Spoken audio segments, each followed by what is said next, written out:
This beach, out beyond all highways, on the farthest edge of Vancouver Island, the land of Maquina. Here meet two men, Bert Clayton, prospector, and David Frank, singer, carver, and grandfather extraordinary.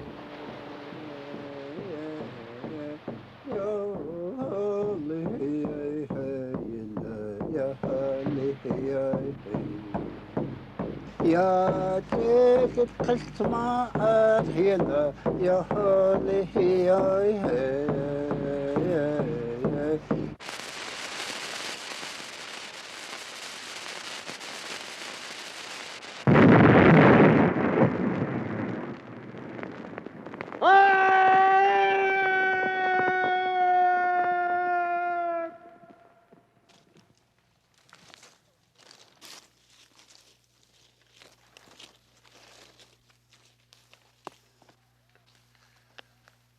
Holy crow, look what I did!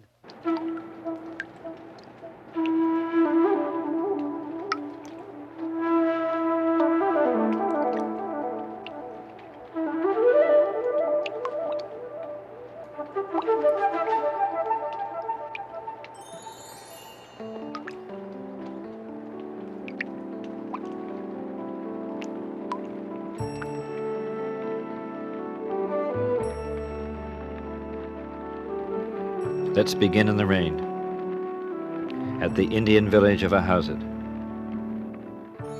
David Frank at home. When I went to the doctor, well, he checked me up, looked at my heart, put something on my arm, start pumping away on it. Well, he looked at me. Well, Mr. Frank, he says, you've got a wonderful heart. You've got a heart of a man that's in his 30s. Well, that's fine, doctor. I said, well, you can live to be around 140. I says, no, that's too old. There's something else too. You have not just the heart, there's something in there too that's young. If you happen to meet a bear animal. When I was a youngster, well, I was kind of kicked around, you see, because father died when I was only 5 years old, and mother died. And I'd be here and there. And I started to pick up things, and I learned a lot from that, you see, how to live. And I watched the other people, how they live. And I only had a grandmother there, you see, and an uncle. Oh, yes, I'm here. What are these? They're all goodness. Now, here you are, boys. Here's one. Thank you. Here you are. Here. Eat it. Eat it. Now, see, you do that, fellas. Watch now. See, you take it like that. See? See? And shove it down in your mouth and start chewing at it. Stop eating. 200 years ago, the villages of the west coast of Vancouver Island held a population close to 50,000 people. The arrival of the white explorers almost obliterated the culture and lifestyle of the Indian. At Ahousaht, that style survives with pride, humor, and grace in people such as David Frank. And I asked him, what is an organ for in a church? I says, what is it good for? What is a violin good for in a church? Why is a guitar in a church? I asked him that. Well, he didn't give me the answer. An elderly woman gave me the answer. And she says, it's just for the accompaniment of the music. Well, I had this one. It is the very same thing I had. Well, I said, that's what this is for. That's what this is for. I use this when I pray. And this is supposed to hand it down from the Almighty God, which has been handed down from generation to generation. That's the way I understand it. That's the way I start. Now, folks, I says, I took this thing, you see. See that bird there? See that bird there? Well, I shoot around like that. It's God's bird. Nobody is there to use the name of that bird. The bird has got a name. Hayasin. I don't see nobody uses that name here on the coast all over up and down. The only time we use that word is when we pray to the Almighty God. Well, this fella didn't give me no answer, but this lady answered my question, you see. Well, I told him, pretty soon you folks will be dancing in a church. James Adams, That's what he said. David's close friend since childhood. Together they go gentle into that good night, First thing in the morning, traveling, lecturing, storytelling, with a fond escort of sons and daughters and a ready audience of grandchildren. Of all of David's stories, the run with James across the railway bridge is perhaps the most enjoyed. Preaching, it was a narrow one, you see, and there was two other girls ahead of us, you see, quite a ways walking ahead of us. There's I wonder what would happen, folks, if there's a train coming, because I seen this trestle was way over. Well, in about 10 seconds, and here it comes, all look back, and here was a train coming, and we couldn't go back, we had to keep running. And we got off this way, and the girls went the other way, on the other side of the track, real old track. Well, he turns back, saying, change. He says, what? You better make a song about this track here. He said, he motioned the track like it. I says, James, I says, we got a little song now. I says, oh, just listen, I says. All right. Then I blew like a train in the first place. You know. Oh. Then I used the Indian words.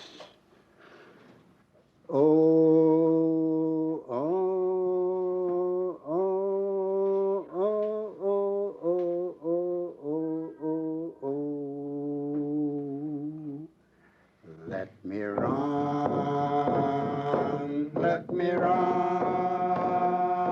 on the railroad track with my pants in my arms.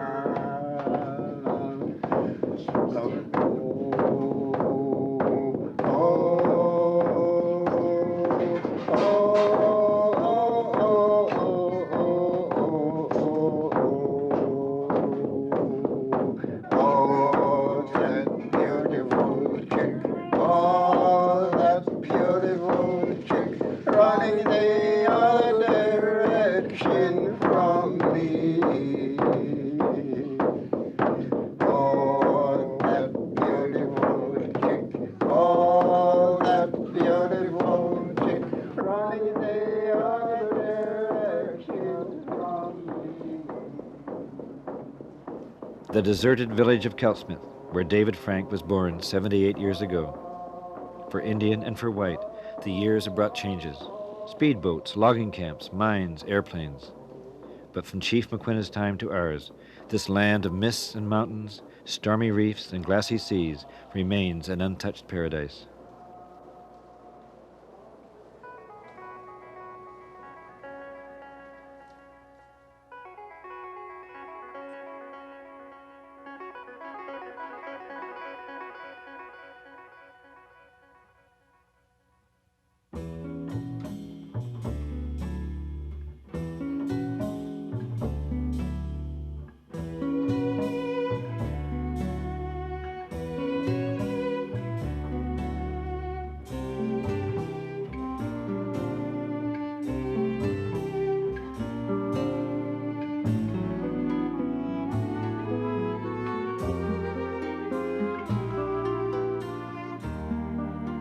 In a far inlet, which he has all to himself, lives Bert Clayton, prospector. At 88, Bert stands like a figure out of history. But the old-time picture is a real-time person.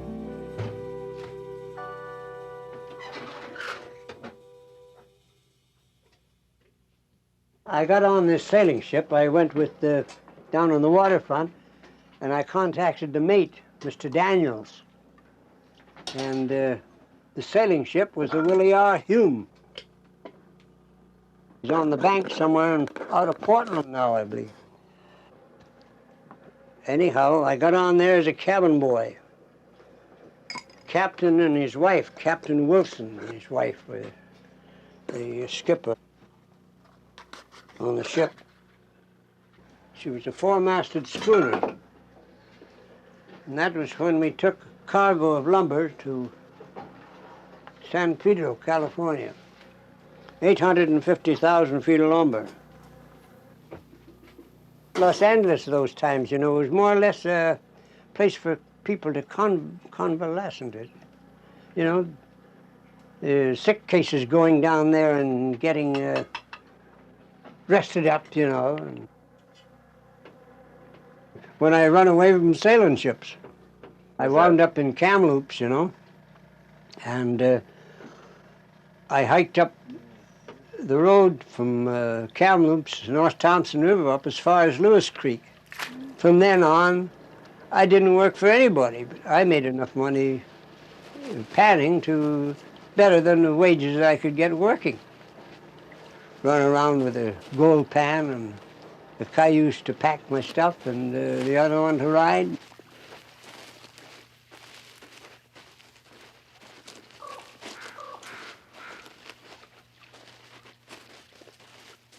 In fact, I like to get up early, you know. The earlier I get up, the better. If it's good daylight, I'll get up. And sometimes I don't wake up that soon. But I have got up here at 3 o'clock in the morning because I work, you know, quite a bit during the day, and I'd rest a little bit when it was hot. And then that makes it a better break for me. It doesn't get so hot. You can get lonely because your mind is forever working on different things. You get different ideas, you see. And religiously, to me, it's a religion in itself. Living. Yes. The very thought of living harmoniously amongst the animals in the woods and in the timber and the bush, why, that seems to give me a great sense of satisfaction. My work here, my way of thinking, is to try to produce something. If I'm capable here of producing a prospect that has the hopes of making a mine, okay, I'm doing something for other people that might make jobs for other people, might open up the country, might help things in many ways. I think it's a sort of a feeling that creating something, you see? That you're out here to try and develop something. Anything that I'd be doing that way would be something of trying to make something that other people might get some benefit of.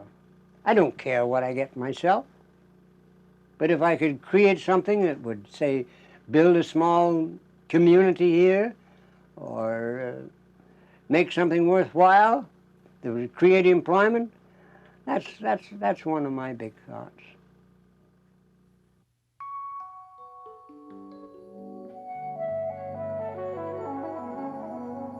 So often in our crowded cities, the old wait out their end in rented rooms or on park benches. Not Bert Clayton. The first thing is clean up and see the water supply and cut wood, and then get out.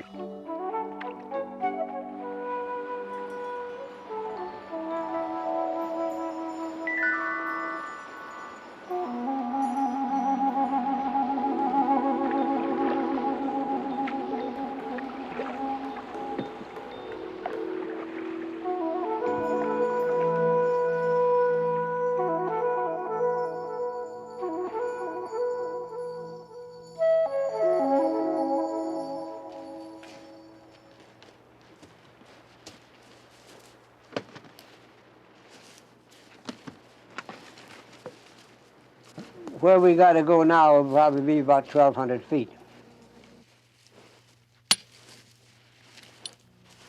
Well, I'll tell you, I can't climb as fast as I used to. I used to go up that top camp here inside of 3/4 of an hour, right from the beach, up 2,400 feet, 2,500 feet, right from the beach here, in 3/4 of an hour.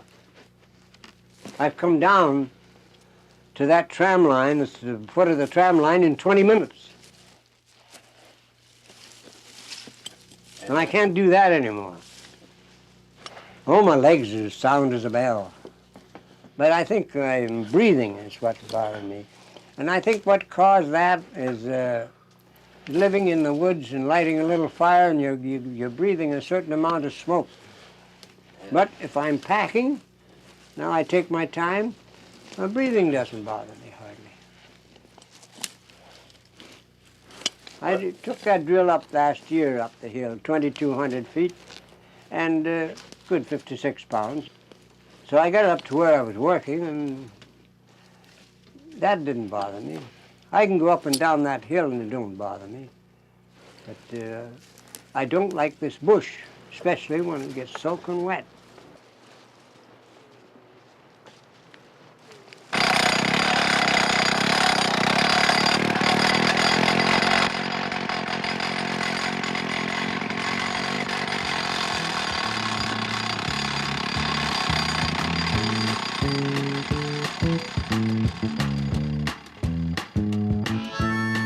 Gone uphill, southeast, 1,200-foot elevation. Back tonight, 4 p.m., Bert. This note, perhaps the one slender clue the world would ever have if Bert were not to come back from his mountain.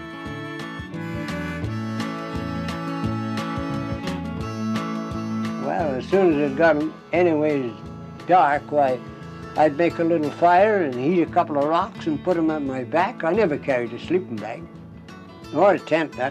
That's out. Too much to pack. You got steel to pack. You got dynamite to pack. You got a little grub to pack. That's enough. But I always used to wear these old dryback pants and coats put out by pioneer people. They were good. And the nighttime I'd put on my big Indian sweater. And I was as warm as a bug in a rug. I never seemed to ever catch a cold. As long as I had a couple of rocks at my back, right about your kidneys. Just make a little bit of a fire and heat the boulders. If the fire went out, worry about it. The rocks was hot, they'd keep you warm all night.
Holy crow.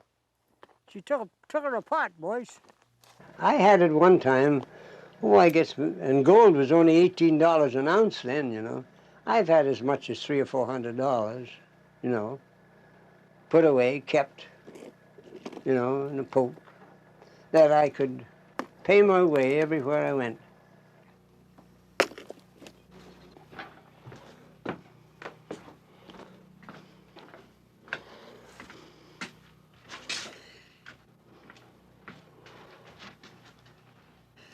This is a mouse trap, and I'm going to put some bait on it, raisins, like that, like that, like that. Mr. Mousey comes along there, he eats the raisins, he jumps onto this wheel here, and the wheel spins, and down Mousey goes into the water. The next Mousey comes along, he don't see no raisins until he gets down here. He jumps on the wheel, and down he goes. And the next mousey comes along, he does the same thing. And of course, they swim around and talk to one another, but there's no way out. I've got 24 this year so far.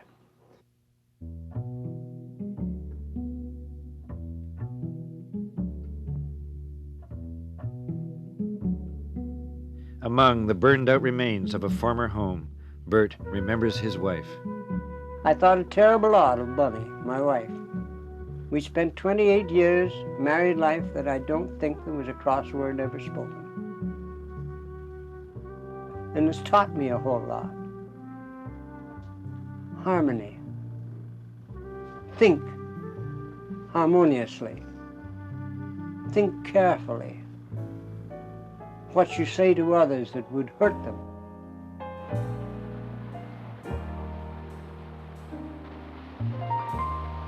I don't crave, I don't crave riches and all that kind of stuff. I love living. I love the wilderness above all.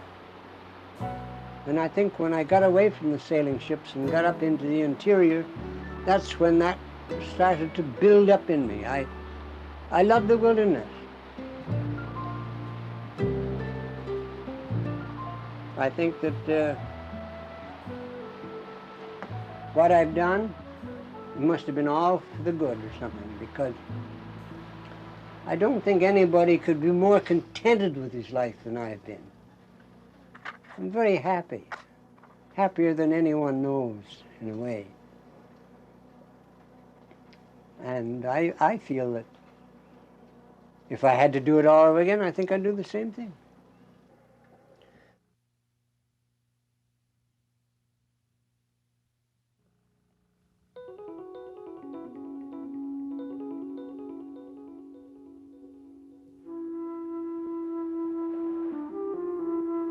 Humor, curiosity, energy. These, for David Frank, as for Bert Clayton, have made old age not a disaster, but a gentle victory. Hello, girls. Hello, girls. I'm going to your grandma. Just going to fish there, that's all.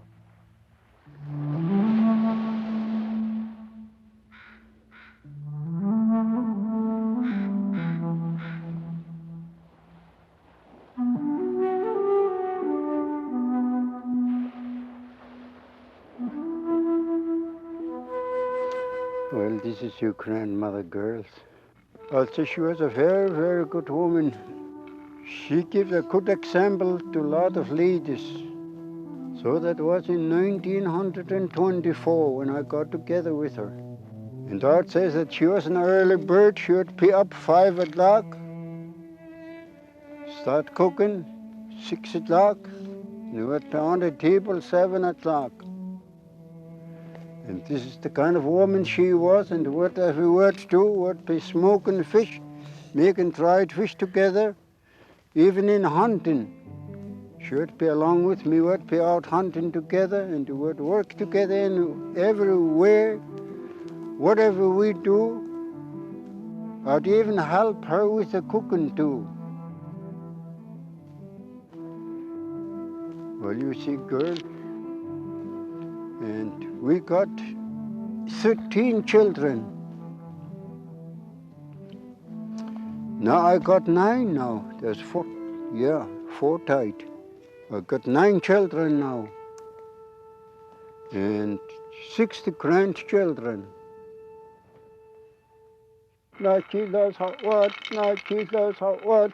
Chamauk up its startner, Chamauk up its startner, we shark up its startner, Chataka up its armies, Chataka up its armies, na chisa hot word, he should have hooked my Hanako, our house at Han, na chisa and he should have hot word. Death! Well, that's a sweet thing, I would say. You know, a person that is in his right sense, know where he's going. Who's going to miss it? Not one of us, not one of them in the whole world. Well, hello, Dave. Hi. You don't need to be scared of that. It's nothing. Yeah, we should. Nothing. The last time we played? Oh, yeah. That Down in was Clackwood? down in Clackwood. Yeah, You betcha. I We had a lot of remember fun that those day. times, didn't we, eh? We sure did have a lot of fun. Long You're looking time. very well. Sure. Yeah. Same with you. Well, keep in good shape. You got me.